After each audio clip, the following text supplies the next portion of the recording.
kelas 3 TPIA. Di sini saya akan menjelaskan mengenai hadis ditinjau dari segi kualitas dan juga kuantitas. Video ini dibuat untuk memenuhi tugas ujian akhir semester mata kuliah Ulumul Hadis. Mari kita membahas tentang pembagian hadis dari segi kualitas dan kuantitasan. Sebelum kita masuk pada pembagian hadis, maka sebelumnya kita harus mengetahui apa yang dimaksud dengan sanad. Untuk memahami tentang sanad hadis, perlu lebih dahulu memahami riwayah al-hadis. Dalam istilah ilmu hadis, yang dimaksud dengan riwayah al-hadis atau riwayah adalah kegiatan penerimaan dan penyampaian hadis serta penyandaran hadis itu kepada mata rantai para periwayatnya dengan bentuk-bentuk tertentu. Ada 3 unsur yang harus dipenuhi dalam periwayatan hadis, yaitu kegiatan penerimaan hadis dari periwayat hadis, kegiatan menyampaikan hadis itu kepada orang lain, dan kegiatan hadis itu disampaikan, maka susunan mata rantai periwayatan disebutkan.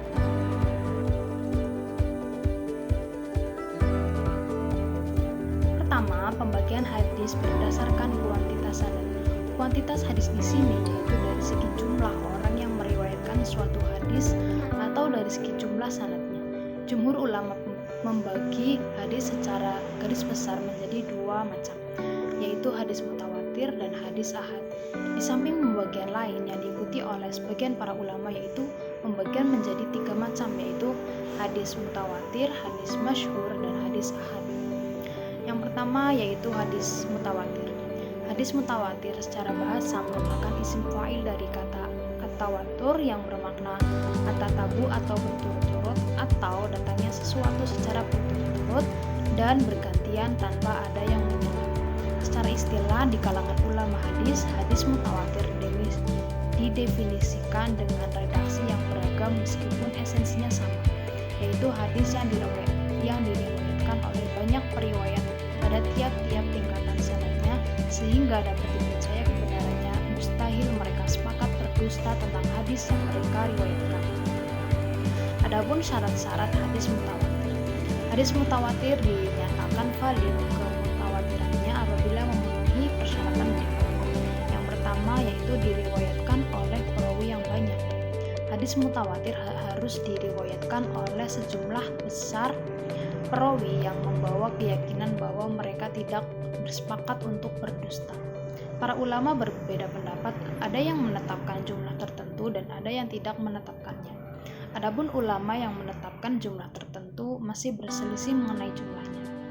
Al-Qadhi Al-Baqilani menetapkan bahwa jumlah perawi hadis mutawatir sekurang-kurangnya 5 orang. Selain itu Astikhori menetapkan bahwa yang paling baik minimal 10 orang, sebab jumlah itu merupakan awal bilangan banyak.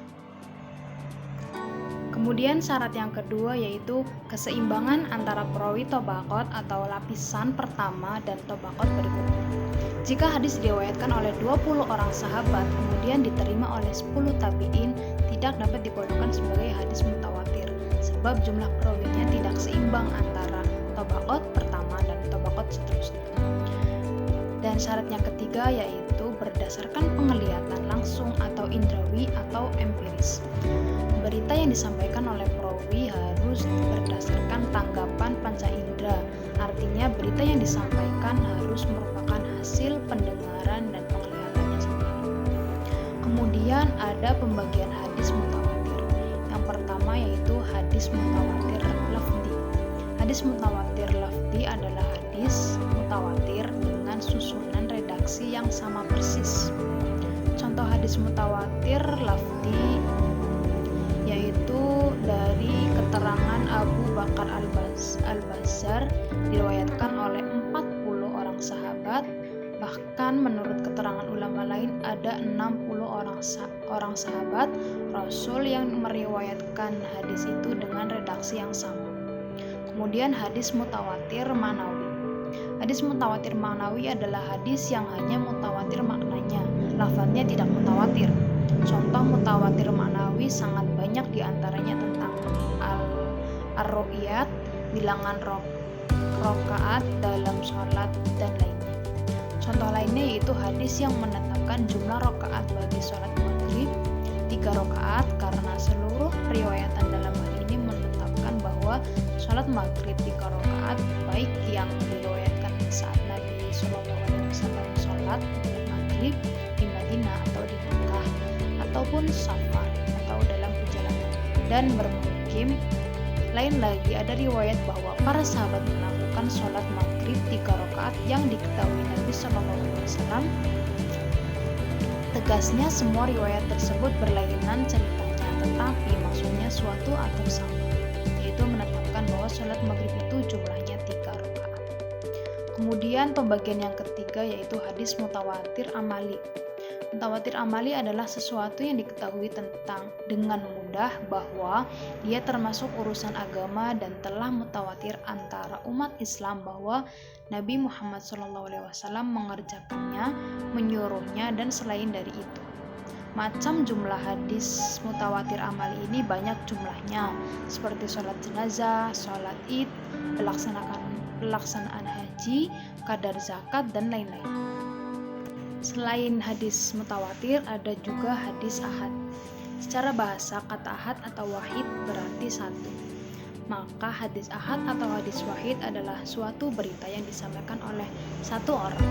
Sedangkan hadis ahad menurut definisi singkat yaitu hadis yang tidak memenuhi syarat-syarat mutawatir. Ulama lain mendefinisikan dengan hadis yang sanadnya sahih dan bersambung hingga sampai kepada sumbernya atau Nabi Muhammad SAW. Tetapi kandungannya memberikan pengertian zani dan tidak sampai kepada qat'i atau yakin.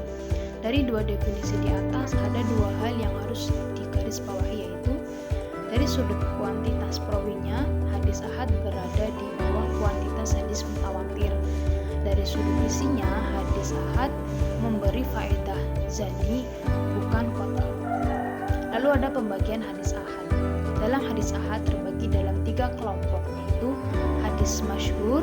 Hadis masyhur menurut bahasa istilah al-intishar wa az-zuyu, artinya sesuatu yang tersebar dan populer. Sedangkan menurut istilah hadis yang diriwayatkan 2 orang atau lebih tetapi tidak sampai batasan mutawatir.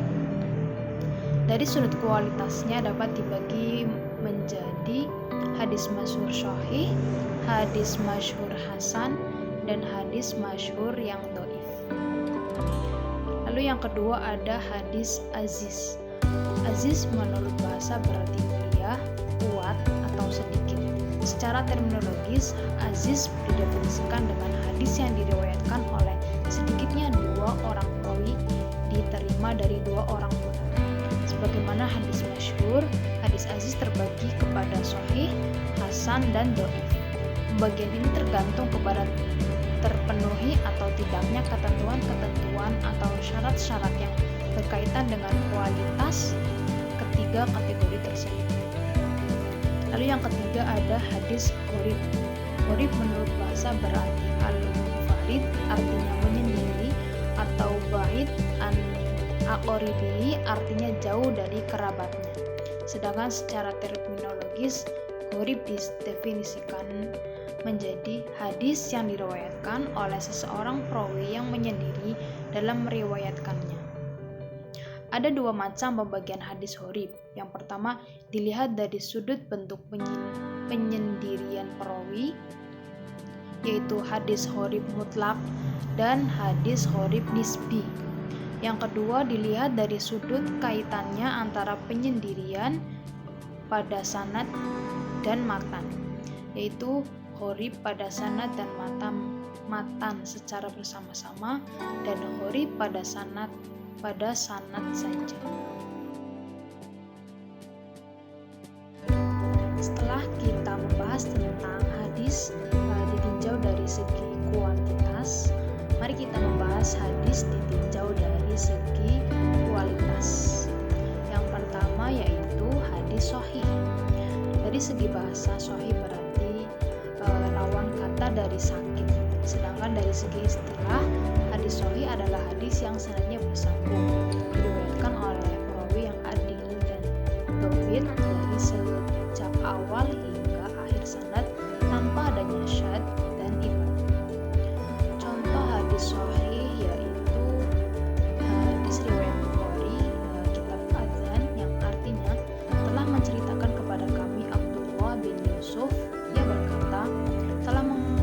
meriwayatkan kepada kami Malik dari Ibnu Syihab dari Muhammad bin Jubair bin Man'ami dari ayahnya, ia berkata, aku pernah mendengar Rasulullah SAW membaca dalam sholat maghrib surat At-Tur. Analisis dari hadis tersebut adalah sanadnya bersambung karena semua rawi dari hadis tersebut mendengar dari gurunya. Kemudian semua rawi pada hadis tersebut dobit. Kemudian tidak syad karena tidak ada pertentangan dengan hadis yang lebih kuat serta tidak cacat. Yang kedua, hadis hasan.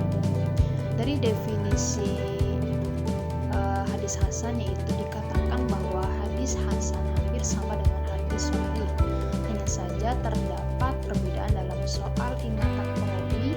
Pada hadis sahih, ingatan atau daya hafalannya harus sempurna, sedangkan pada hadis hasan, ingatan atau daya hafalannya kurang sempurna. Dengan kata lain, bahwa syarat-syarat hadis hasan dapat dirinci sebagai berikut. Sanadnya bersambung, perawinya adil, perawinya dobit, tetapi kedobitannya di bawah kedobitan perawi hadis hasan, tidak terdapat kejanggalan atau syad, dan tidak ada ilat atau cacat. Contoh hadis sahih yaitu yang artinya berkata Ali ibnu Hasan al-Kufi berkata, Abu Yahya Ismail ibni Ibrahim at-Taimi dari Yazid bin Abi Ziyad dari Abdurrahman ibnu Abi Laila dari Al-Bara'i ibnu Mazib berkata, Rasulullah SAW bersabda, adalah hal bagi orang muslim mandi di hari Jumat, hendaklah mengusap salah seorang mereka wangi-wangian keluarganya, jika ia tidak memperoleh air pun cukup menjadi wangi-wangian. Kemudian yang ketiga ada hadis do'if. Do'if kata do'if menurut bahasa berarti lemah. Sebagai lawan dari kata do'if adalah kuat. Maka sebutan hadis do'if dari segi bahasa berarti hadis yang lemah atau hadis yang tidak kuat. Secara istilah, di antara para ulama terdapat perbedaan rumusan dalam mendefinisikan hadis do'if ini. Akan tetapi pada dasarnya ini isi dan maksudnya adalah sama. Adapun macam-macam hadis do'if, yang pertama yaitu hadis mu'allaq. Hadis mu'allaq secara bahasa adalah isim maf'ul dari kata alaqa yang berarti menggantungkan sesuatu pada sesuatu yang lain hingga ia menjadi tergantung. Secara istilah, hadis mu'allaq adalah hadis yang dihapus dari awal sanadnya seorang perawi atau lebih secara berturut-turut.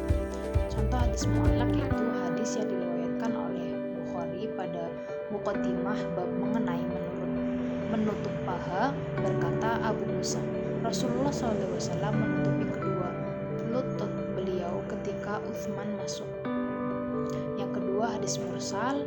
Hadis mursal adalah hadis yang gugur dari akhir sanadnya seorang perawi sesudah tabi'i. Kata mursal secara bahasa seperti berarti terlepas atau terceraikan dengan cepat atau tanpa ada halangan. Kata ini kemudian digunakan hadis tertentu yang periwayatannya melepaskan hadis tanpa terlebih dahulu mengaitkannya kepada sahabat yang menerima hadis itu dari Nabi. Kemudian hadis munaqati, yaitu keterputusan di tengah sanad dapat terjadi pada suatu sanad atau lebih. Baik, hanya itu penjelasan dari saya mengenai hadis ditinjau dari segi kuantitas dan kualitasnya. Mohon maaf jika ada kekurangan atau kata-kata yang tidak sesuai dengan materi. Semoga bermanfaat untuk teman-teman semua. Saya akhiri, wassalamualaikum warahmatullahi wabarakatuh.